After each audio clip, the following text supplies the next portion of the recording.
I didn't know you was going to be so nice. I wasn't expecting that. I'm Dane, and I'm an alcoholic. Amen. My sobriety date is January 17th of 2018. It's my second sobriety date. I was told, I'm pretty nervous. I don't think I've been this nervous before a talk except for my very first one. Maybe it's a different location or a few more people than I'm used to. Heard a lady say once that it was okay to have butterflies in your stomach as long as they were flying in formation. Well, mine is not. So hopefully I can get through this beginning part and let God take over. I had a guy once tell me before I spoke, he said, "Aren't you scared? You're going to be up there in front of all those people. Everybody's going to be looking at you like y'all are looking at me." And I told him, I said, I won't be up there by myself. I firmly believe that God's with me everywhere I go. And He certainly helps me stay sober. There's no doubt about that. But I have a home group and Steps to Recovery meets every Tuesday and Thursday night. They're getting ready to start here in a few minutes at 7:30. Tuesdays we have a beginners meeting. And then we have a closed beginners, and then we have an open step study in the other room. And on Thursday nights, we have a closed discussion from 7:30 to 8:30. And the last Thursday of each month, we have a speaker with some food and fellowship beforehand that starts at 6:45 when the eating starts. If y'all are down in that area, it'd be great to see y'all. I just kind of believe I've covered all the basics. You know, I grew up in a place called Milton, Florida, right outside Pensacola. I'm a panhandler there in Florida, and grew up and like a lot of us, I had a pretty decent upbringing. Actually, better than most, I would say. My family was pretty wealthy. I got everything that I wanted and plus some. Of course, it was never good enough. Never good enough. Nothing was ever good enough before I found the rooms of Alcoholics Anonymous. Had plenty of friends. Back then, we didn't have Nintendos and none of that stuff. We played outside, and then, of course, my dad, we had a house, a pool inside of our house, and we had a big game room, so I had all the big real arcade games back then, so I had a lot of friends. They wanted to come stay there a lot. But, you know, my dad was never home much. He owned his own business. He was always gone. So my granddaddy raised me right up north of the Alabama line. And so he was pretty much my male role model. My stepdad, or my dad, his dad, my granddad, I've only seen one picture of him. He died homeless of cirrhosis of the liver because of this illness that I have, and he was never home. So my dad had to quit school in 6th grade and made a good life for himself, but he was just never hardly there. He was a tough, firm man, perfectionist, and my mother was always the mama's boy, and I have a younger brother and a younger sister. And so growing up was fine, and for the most part, and my mom was the kind that my dad was a hard worker and worked us pretty hard, and he built houses. He owned a construction company, a general contractor, and my mom was always the savior for all us kids, especially me being the oldest. And she was real big on school, and I didn't like physical labor.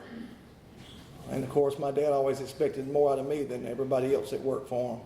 One of his mottos was, everybody wants a paycheck, nobody wants to work. So he was tough. And so I focused a lot on school. And growing up, you know, I have a lot of war stories, you know, drinking, and I'll qualify myself with some. You know, the first time I ever remember drinking, I was maybe 6 or 7 years old, and my dad and my uncle would go camping sometimes, and I would go with them, and I would see them drinking out of a red and white can, and it was something I wasn't allowed to have. I'd say, "Let me have some, Daddy or Uncle Jimmy." And they never would let me have any. But this one night we were catfishing on the bank, and my dad was somewhere, and my Uncle Jimmy said, "Dana, come here," and he put me on the back of the trunk of his Ford truck, and he gave me a sip of that Budweiser, and I took a little taste and I immediately spit it out. Boy, I'm thinking, how in the world? I remember it was terrible, terrible. Thinking, how in the world could they drink this like this? I mean, I like apple juice and stuff like that. Kool-Aid, that's what I drank. Nothing like that. I never drank for the taste of it. Up until my last drink, I never drank for the taste of it. I drank for the effect, there's no doubt about that. But then as I got older, I believe I was in 8th grade, and me and my friend was play basketball, and one day he said, "Hey, do you want to drink a beer?" And I said, "Well, yeah." So we got a beer, and we both split that beer, and I don't remember what kind it was, and I do remember how I felt that time. And I liked it. You know, always growing up into adulthood, I always felt that I've heard other people share about they always felt inferior. I always felt a little inferior. I always felt that I didn't measure up, that I wasn't quite as good as other people for whatever reason. But when I would drink, all of a sudden I was just as good as everybody else. And but we split that beer, and then it got to be with us. We was on the basketball team, and this was going into the 9th grade, maybe 8th still. And I got to looking more. And then every time I'd go over to his house, I'd be wanting to, hey, let's do that first. And then we'd come up with some plan that we would take a couple at the time out there. And we got a black garbage bag, and then we took a couple of his older brother's girly magazines. This is before cell phones and all that business. It was actually magazines. We took some of his brother's magazines because he had so many, he wasn't going to miss a couple. He never did, as far as I know. And we put them in the garbage bag, and then after school, we'd go out in the wood line behind my friend's house, and we'd look at girly magazines and sip on beer. And I'll never forget, you know, how I felt. Now I'm talking about how I felt with the beer now. I ain't talking about how I felt looking at the girly magazines. And that went on, and it got to be where I was looking more forward to going and drinking the beer than playing the basketball, something that I loved. And I still played through high school, but that was my main focus early on back then. And as time went on, then of course high school days, and I drank. Wasn't drinking alcoholically at that time, but I was drinking. You know, when I drank it, you know, I drank, and I never had a blackout at that point, but you know, I would drink, and by the grace of God, I never got in any trouble for the most part. I remember the only time with the police I'm talking about, the only time that I was ever, I guess you could say, assaulted by my mama was I was late coming in, me and my best friend, and he was behind me, and she was up late looking for me. Didn't remember how much, I didn't know what time it was. I lost track of time, and she was waiting on me. I didn't know it, and I'm trying to get in the house, and the mud room, some people call it, but you walk in the laundry room, and it's right there. That's where she kept her brooms and mops in between the wall and the dryer, or washing machine. And I fell into her. I was so drunk. I didn't hit the ground. At that point, I didn't hit the ground. I fell into her. And then I remember turning around going, I must have said something like, "Sorry, Mama," or something. And I said, "Come on, Greg." And about that time, she had that broom upside the back of my head. And then I did fall down. It's the only time she ever assaulted me. I mean, physically. But I remember it. And that's been a lot of years ago. So the drinking increased some, but I could control it at that point. And my mom always wanted me to be a success when it comes to school. And so I started working in a pharmacy when I was 15. My mom and dad, one of their friends, owned his own pharmacy. So I started working I worked at Piggly Wiggly for about 6 weeks, and then I started working at the pharmacy. And I liked, I saw how those pharmacists were treated.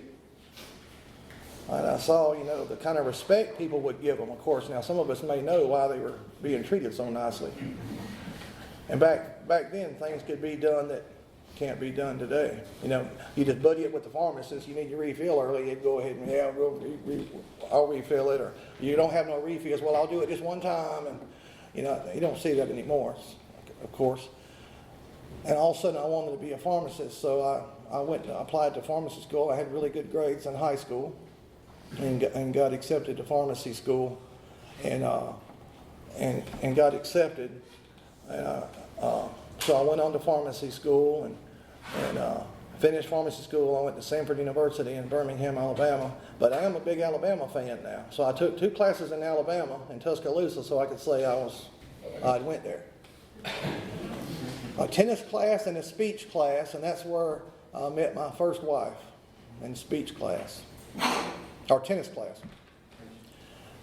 So about 6 months before I graduated pharmacy school, she was in education. She got pregnant, and we thought we'd do the right thing, and whether it's right or wrong, I had to go tell her Catholic daddy that his daughter was pregnant, and we were going to get married. And we did, and then had a son. We had a son, and speeding it on up a little bit, graduated in pharmacy school, and then all of a sudden got a doctorate in pharmacy, and then all of a sudden that wasn't good enough anymore. I couldn't write prescriptions. So I said, I want to be a brain surgeon. So I applied to Vanderbilt University and got accepted. In the meantime, I'm practicing pharmacy there in outside Pensacola, Florida. And that's when the drinking had gotten to a point where I just had to drink. In the morning before I would go work, I would drink some, and during the breaks, I'd go out to my car and take a few shots and go back in, and that finally got out to one of the girls. I had such a resentment against that girl till I did my 5th step, but like why she would go tell on me, I hired her, But they showed up, and security and the district manager showed up and asked me if I'd been drinking on duty, and I said, well, no. And they mentioned it, and I said, well, my friends, I stayed up late drinking, and it was his birthday. I mean, everybody does that. They said, well, just from now on, don't come to work with alcohol on your breath. And I said, okay. And I made it maybe 2 months. I don't know exactly for how long. I tried a couple of the other goods that's on the shelves behind me that I thought would mimic the alcohol. But I just liked the alcohol. That was my thing. By the grace of God, I never got into anything else that I had access to. So after about 6 or 8 weeks, I started drinking again, and then they showed up again. Now, I believe a normal person that can drink socially wouldn't have ever had alcohol on their breath again after going to school almost 7 years. But I did. And the second time they come around, they said, well, we've got to report you to the board. If you'll go to treatment, you'll be able to maintain your license, plus do other things. And I just didn't think that I had a problem. Of course, I was big time denial, of course, and I didn't, and then all of a sudden I was telling everybody that I didn't like being a pharmacist anyway. Standing on your feet all day, putting up with people, I didn't like that anyway. So I turned around and got in the Army, believe it or not. Wanted to be a police officer. But to back up a little bit, when I graduated pharmacy school, my mom was so proud of me, and it's still so sad. When you want your mama to know that you're not a bad person. you know. And I remember when I graduated pharmacy school, she had a picture of me in my little white robe and the pills behind me on the shelves, and had it published in the newspaper. Dana's back, Dana Hartoon's back, pharmacist, working at a place called Harco Drugs. It's not there anymore. And I wasn't making enough money even then. I was making good money, but my friend that owned his own pharmacy would want me to work for him when he wanted a day off, so I would even do that. And that still wasn't enough. You know, I heard a guy, our home group, I believe it was, say something that I could certainly relate to. He said that he had a disease of more. Disease of more. And the more money I made, the more I wanted. The vehicles I've owned, the ones I've had hadn't been good enough. Once I got them, I wanted something better. But anyway, so she put that picture in the paper when I graduated, and then a couple years later, when I couldn't practice anymore, they took my license for 2 years because I refused to go to treatment. So I remember she told me, you know, Dana, you're so smart. You're smarter than that. How could you do it? How could you do that? And then she said something that it was the killer. She said, you have, because it's a small town I was from, she said, you have ruined the family name. I'm so embarrassed. You know, and I took that as, you know, she was embarrassed that I was her son. And she said, maybe you need to move away for a while. So, of course, that's when I did, got in the Army. I started off as an MP in the Army, and then I went on up to MPI, and I'm a good starter on things, but I'm not a good closer. So then I become a CID agent and got to wear plain clothes, had a pretty good job, be military. And then after I was in the military for 5 years, I was really drinking hard then, and the SAC called me in his office, the special agent in charge, and he says, Dana, have you been drinking while you're on duty? We'd have 20-hour shifts. Back then we had pagers. They would just beep, and they put a number in there, you'd have to find the phone and call. I'd go, no, I don't know where you got that from. Now, of course, I knew I had. And that was about the same. He said, well, be sure you're not drinking when you're on duty, because your pager goes off. You've got 30 minutes to be on the scene. I said, oh, yeah, I don't do that. I ain't crazy. And, of course, so I saw the writing on the wall, and I had to just make a decision whether to re-enlist or not in the military. So I didn't re-enlist. Because the last thing I thought about as I reflected back about losing my license as a pharmacist and then, you know, all of a sudden getting a dishonorable discharge from the Army, which very well could have happened and should have happened. By the grace of God, it didn't. You know, I just didn't re-enlist, and, you know, 6 months or so later, maybe a little more, I was out of the Army. With really no skill set. Because when I got out of the Army, I called the Florida Board of Professional Regulations and the Florida Board of Pharmacy and said, I want my license back. It's been 2 years. And they said, well, we can't do that. And I just forgot all about something that's important. They said you didn't continue doing your continuing educations that you're required to do yearly. So you have to take the boards again. That was hard right out of school. You know, my sponsor still thinks I could just make an appointment, go down there and pass the things. Till this day. Can't happen. But anyway, so I went, so I got out of the Army and I become a finance manager. I started selling cars, become a finance manager. When I did, I met my second wife. Me and my first wife had been divorced. Matter of fact, this is important. When my son was about 4 or 5 years old, I just walked out of their life. Matter of fact, I got the divorce papers when I was in the Army to sign in Germany. I just left. Then she got her child support, and there was no communication. And there was never any more communication with her until, for the most part, until I did my ninth step. And now we talk about once a week. But, so my son growing up he was born in 1990. So for over 20 years, nothing.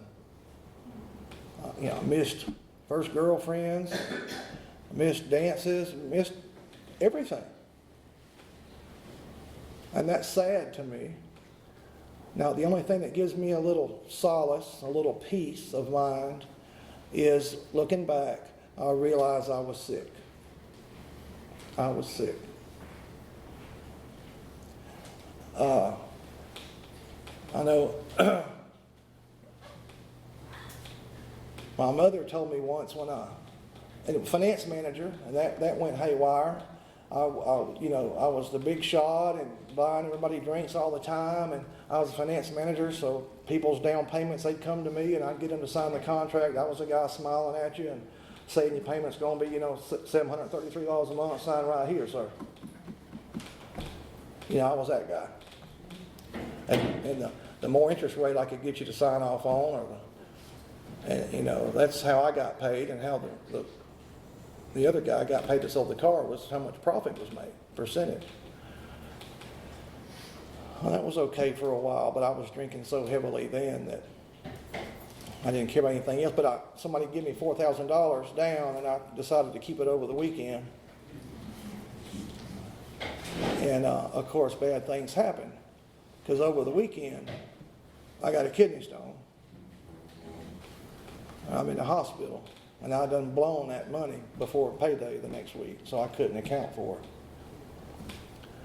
So those amends have been made.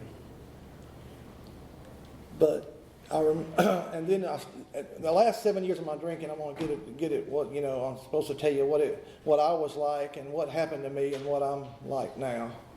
I'd like to get to what I'm like now. It's better. It's better. But my mom, the last 7 years of my drinking, she said, Dana, if you're going to be drunk or drinking, I don't want you to call me or come see me no more. Now, me and Mom are tight now. So for the last 7 years of my drinking, up until 2014, I talked to her once. 2014 backwards, 6.5 years or so. Talked to her one time. Because she's going to try to say, asking me to choose.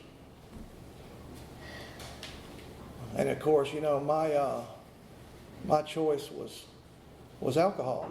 Wasn't her. That was my higher power for a lot of years.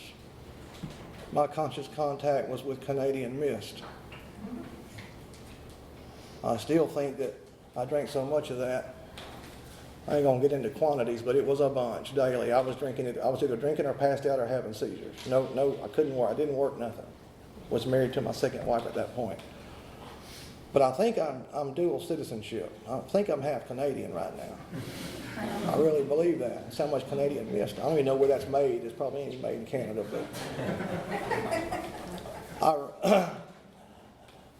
but I got married again for 16 years, and I can honestly sit here and tell y'all I don't think that my blood alcohol concentration, the whole marriage, was ever a zero.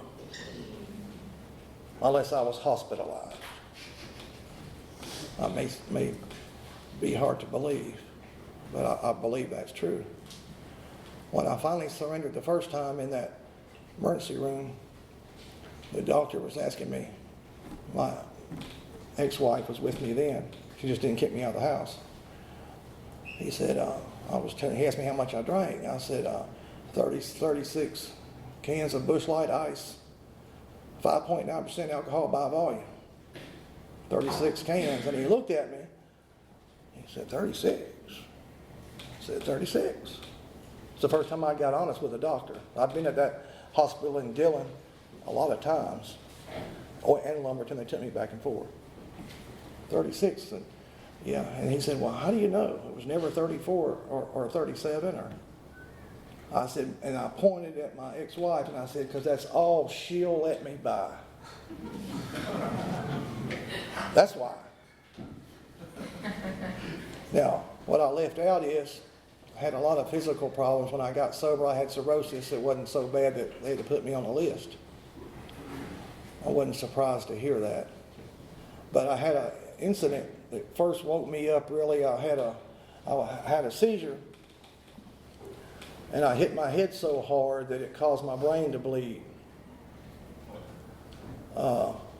This was about a year before I got sober the first time in 2014, called a subarachnoid hemorrhage, and I don't remember any of it, but they had to fly me from Lumberton is where they took me to UNC Chapel Hill, and they put me in a medically induced coma for 9 days, and then brought me out of it.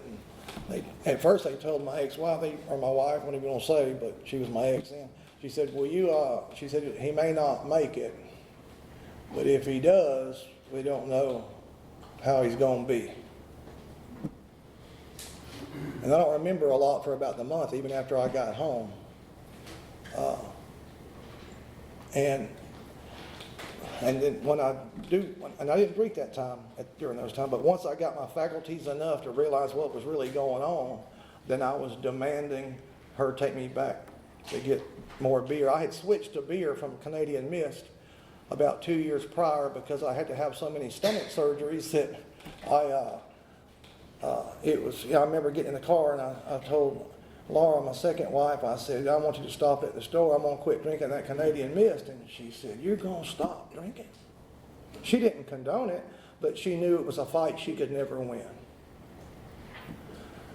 And I said, yeah, I'm going to stop drinking that hard stuff. I said, that liquor is just killing my guts. I think that's how I said it. I said, I need to get some beer. That's not bad for you, in the lining of your stomach and everything. Doctor. So I had it all figured out. But then I finally surrendered and I went to treatment. After that incident with my brain injury, when I come to and knew what I was going on again, I started drinking again. And having seizures wasn't uncommon for me. But I had another one after that. And I come to in that same emergency room with one of them same doctors. And he says, Dana, one of these days I'm going to be signing your death certificate. He said, I know you ain't been honest about how much you've been drinking. Of course, the whole time, my wife's around the corner telling him everything, like I didn't think that was happening. I'd be like, you better not say nothing to them, when the doctor ain't around or the nurse. Of course, And then I had that moment of clarity that we talk about sometimes, and I remember looking up at the ceiling at them lights on the ceiling, and the doctor said, let me help you. And he put his hand on my foot, standing at the end of the bed, and I said, okay. Now, I didn't know what all that meant, and I knew AA and kind of what it was about, but not really. And he said, I said, okay. I knew something had to give. I knew I just couldn't keep on. That was the first time I surrendered. And he said, what I'm going to do is put you in the hospital for 4 days, as long as you just promise me that you'll go to detox right across the street. It was right there in Lumberton. And then from there, maybe go to a treatment facility. And I said, okay. And I only think it was me saying okay. That's what come out. And then, of course, my ex-wife's crying, and I'm finally saying I tried to do something about it. And so that's what happened. And then they marched me right over from when they discharged me from the hospital right across the street to the detox. And I went there, and then I went to men's recovery for 90 days in Lumberton. And then I had to make a decision whether to go home with Mama and my stepdad or go to a halfway house in Dunn. And I made the decision to go to the halfway house in Dunn. I didn't have plans on drinking again, but I knew me, and I didn't know how to stay sober. I'm an alcoholic, and alcoholics drink last time I checked. And I didn't know how to stay sober.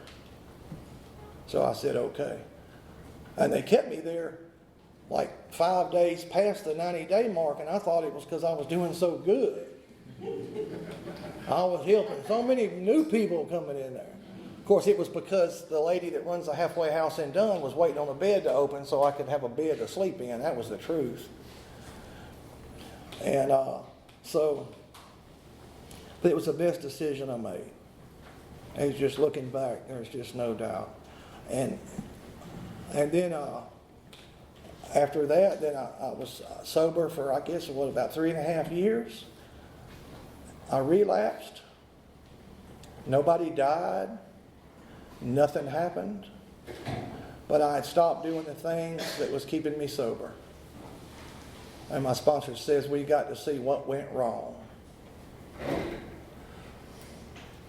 You know, my sponsor said before, you know, that it's not the big things that get me drunk, it's those little things. Or the little things I stopped doing. And it kind of makes sense. It's like people fall out of the wagon because people stop doing the things that's keeping them in the wagon. That makes sense to me. So as I look back, and of course I knew, you know, I wasn't totally honest in my fourth and fifth step. What time is it? I didn't bring my phone up here. I don't want. 7:41. I didn't want to. I wasn't totally honest. Let's put it that way. And I went in with the intent of being dishonest. I wrote, in case my sponsor grabbed my paperwork, I wrote, there was 2 big secrets I wasn't going to tell him, or tell anybody, but I wrote them in code, so in case he grabbed my papers, he would know what in case I got enough nerve. But I respected him so much, I think, you know, not an excuse, but I just didn't want him to think less of me. What's he going to think if I was telling this and this? But I was so determined to get not to forget nothing, but those 2 things I wasn't going to tell him. So, and I remember after that 5th step, he asked me how I was feeling and go and reflect like it tells us to do, reflect back, and I said okay, and I said, but what if I forgot something and I remember it later? And I already knew what I had forgotten. And he said, well, that sometimes happens. He said, when you think of something or something pops up, just come talk to me, we'll talk. He said, it's important though if something comes up. I said, okay. Now for over 3 years, I kept saying, well, I'll eventually do it. Just like I would always tell myself, well, tomorrow, I spoke in pharmacy terms, I'm going to start weaning my dose a little bit. I'm going to start titrating my dose. I don't want to have no bad withdrawals, so I'm just going, 36 beers a day, I'll go to 35 for a couple days, and I'll go to 30. And I was being serious now. I had it all figured out. But tomorrow never come. I never got to the 35. And you can bet that next morning, I was on my wife to take me. She wouldn't let me drive because of my seizures. I said, I wasn't born that way. She wouldn't let me drive. So you can bet, first thing in the morning, I'm waking her up. I wasn't sleeping in the bed with her. I was no longer a husband. I was sleeping in the lazy boy, getting cramps in my feet. My legs were so swelled up, I couldn't get shoes on. But I got used to that. I got accustomed to that. Hair long, never had long hair, hair long. I take the dog clippers and go outside and do this mess trying to, what a way of life, right? What a way of life. But that was okay. As long as it didn't interfere with me and my drinking, I can, that was first. So I remember when I got to so I came, I think that's where I stopped, come to the halfway house in Dunn, and it was okay. I didn't have a lot of complaints about the halfway house. There's some rules there, of course. I didn't really have any problem in following rules. I got a sponsor pretty quick, pretty fast. I asked my sponsor to be my sponsor, and I was scared that he was going to say, I have a fear of rejection, amongst other fears. And I was scared he was going to say no. And I remember after the meeting, which is now my home group, if he would be my sponsor, I remember asking him, and it was almost like I was asking him to marry me, kind of. it was kind of that feeling, like the 2 ex-wives I had when I first asked them to marry me. It was in that feeling. What if she says no? You know, or what if he says no? There's something wrong with me. So he said, well, all he said was, when I asked him, he said, well, I want you to think about 2 things. Be thinking about, this is on a Tuesday. He said, Thursday when you come back to the meeting, he said, be thinking about what do you expect from a sponsor and what are you willing to do? And I was so nervous. I said, well, I can tell you that right now. I can answer that right now. He said, already not following directions. What did I just tell you? My sponsor is pretty, to the point, which is what I needed. If I didn't have a sponsor like I have, number one, I wouldn't be here. I know this. I'd have never wrote my 4-step. It just wouldn't have happened. I had deadlines. But things started getting better as I started going through the steps. Something else, that's what I was going back to, besides not being awesome in my 4th and 5th step at first time, something else was the first thing, I never stopped going to meetings. A lot of times, people relapse. One of the first things they would tell me is, well, I started cutting back on my meetings or I stopped going to meetings. And I'm not unique. I'm sure it's happened to other people too. But I never stopped going to meetings. Only because I didn't want nobody to talk about me. Where's Dana? Oh, Dana probably drinking. He ain't been here all week. I ain't seen him in a whole week, That was the reason. I didn't want to go. And there ain't nothing more torturous and brutal is to go to a meeting, especially home meetings, but any meetings that I go to, knowing that you've been drinking, knowing that I've been drinking, and trying to put on that front. And sometimes I'd be up there, I was out about 6 weeks, and sometimes I'd be out there passing out the chips, get back to that 2nd white chip, and I'd be the one passing them out. Knowing that the night before I went to a meeting and then got drunk afterwards, knowing that I'm fitting to go home and get drunk again. And I'd be getting to that 2nd white chip, and I'd be like, now we can't help you if we don't know who you are. Looking at y'all, I'm the one that needed to help. And one night, I was drunk and I was laying there looking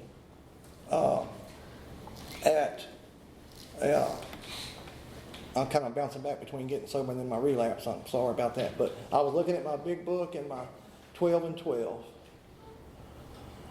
And just so I want to make sure I qualified myself as an alcoholic. Now in my relapse, there was my car was messed up and I couldn't get to the store that day. But guess what I had in the bathroom? Listerine. I get canker sores sometimes, and that's what I call them, mouth ulcers, whatever, sometimes, and that would dry them out. That's really why I had it. And but I knew it was there. And I'm here to tell y'all, it will get you drunk now. No doubt about it. So I remembering that it had alcohol in it. First thing I do was I try to go look at the percentages, and I believe it's 27 or 29 or something like that. I'm like, well. So obviously I never drank anything for the taste. Canadian Mist, beer. I just never did like the way any of it tasted. Not even Boone's Farm. The first time I was totally drunk, not even Boone's Farm. And I drank for the effect. So I drank the Listerine, not because I just didn't sit there and sip on it. With some Ritz crackers. That didn't happen.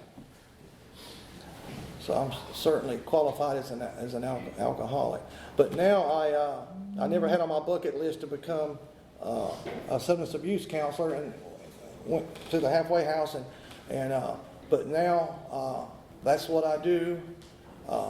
Me and my brother was laughing about that a year or two ago. He said, "You never had that on your bucket list to become a substance abuse counselor, did you?" I said, "No.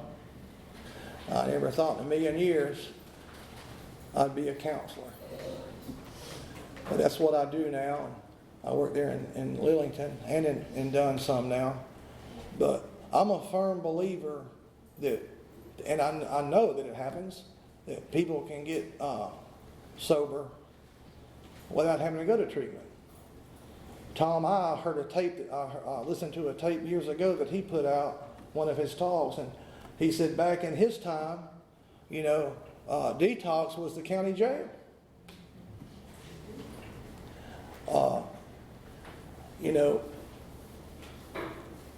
But I surrendered that night when I was looking there.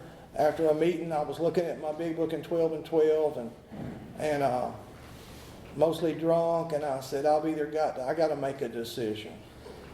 See, I knew what serenity tasted like. I knew what it felt like. I knew what that peace and tranquility and having a relationship with God was. And I had lost that. Besides not being honest in my fourth and fifth step, I also, the precursor or my relapse started. I stopped praying. I kept going to meetings, but I stopped praying. It's the first thing that happened. I'm fixing to be a counselor. I know the big book good. Y'all know who my sponsor is? He took me through the steps. These things. And then when I started thinking about taking a drink where it was a good idea, because sometimes it just still crossed my mind, but then pretty quickly, seconds later, I'm like, ooh, no. But when it starts to become a good idea, I went talking to my sponsor about it. And I learned way back in treatment. And I tell people today that if I don't tell on my disease will tell on me eventually. And it did. And I decided that I told myself, I said, I got to make a decision that either I've got to say, FAA, and I didn't say F, I said F. Or I got to get back in the rooms. Because I've never seen anybody go back out that wasn't in the rooms. Not just physically, but in the rooms. I was brought up in AA by my sponsor, the service work. Big part. Now, my group's a 3 legacy group, just like this one, and the unity of the fellowship. We go out to eat sometimes, and we do all kind of fun stuff. I'm active in the prisons, and then when the virus hit, we hadn't went to a prison since then. We still correspond with them and send literature, but we hadn't been able to go into a prison since then. And that was something that I was hesitant about, but it was one of my favorite places to go. You're talking about getting a little gratitude. Going into a prison when some of them people will never get out, and seeing how grateful they are. There was a guy that went to prison in 1967, and he said, I'll never get out of here, but I'm as free as I've ever been since I've been coming to these AA meetings. I remember I first told my mom I was taking a meeting in the prison. She's like, what? And I really thought this too now, to a degree. She said, well, they can't get no alcohol or drugs in there. I said, Mama, I didn't think they could very much either, but I said, well, yeah, they can. But I'm just grateful that, but I didn't say no when Ryan called me. I did think about it. I was just being straight. Because, I enjoy staying under the umbrella of Alcoholics Anonymous, because the way I look at it is if I'm half under it, when it rains, I still get wet. But, of course, I was told never to say no, but speaking like this is my least favorite thing to do. I like to talk, but speaking is my least favorite thing to do. But I'm grateful that y'all are here to help me stay sober. Thanks.